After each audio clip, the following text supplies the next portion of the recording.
Welcome to the individual vlog presentation for Com 616, Queen's University of Charlotte by Joe Menzer.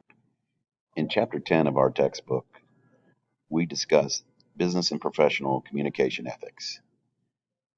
And in this presentation, I want to examine why the dialectics of direction and change are more important now than ever.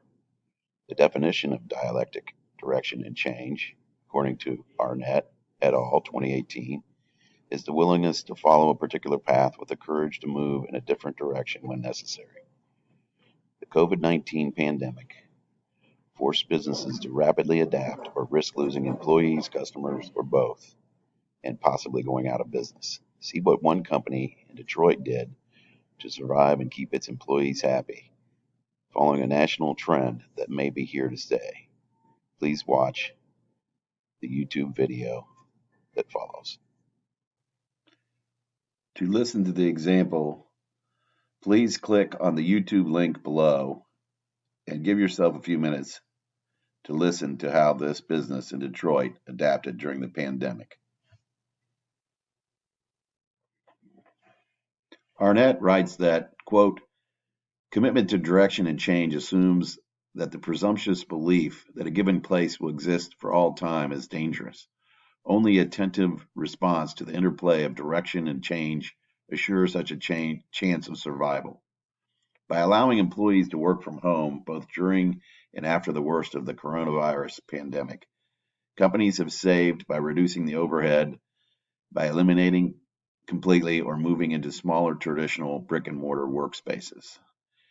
Employees save on gas, get more rest, and avoid the stress in many cases of having to deal with weather or rush hour traffic. Arnett further writes that, quote, business and communication ethics works with the assumption that direction and change together make it possible to respond creatively to ever-changing market conditions.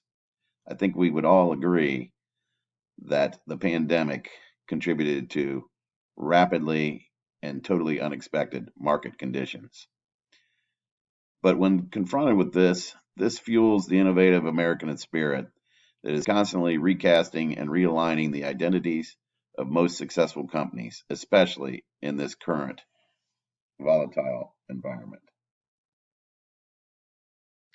The point that I think we need to address here is that during the pandemic, many companies had to think fast and think out of the box to survive. The event you saw of the company in Detroit illustrated that they started having their employees work from home. It saved on the company's overhead. It allowed the employees to be happier and healthier because they felt like they were getting more rest. They weren't having to battle weather, which you saw in the video. If you've ever lived up north, thank goodness we don't have it down here in Charlotte, but some really nasty winter weather that they could avoid. Rush hour traffic, which can be stressful and also cost time and money, especially as we move into this era of higher gas prices and things of that nature. So the companies adapted and didn't just go with the status quo and keep having their employees come in.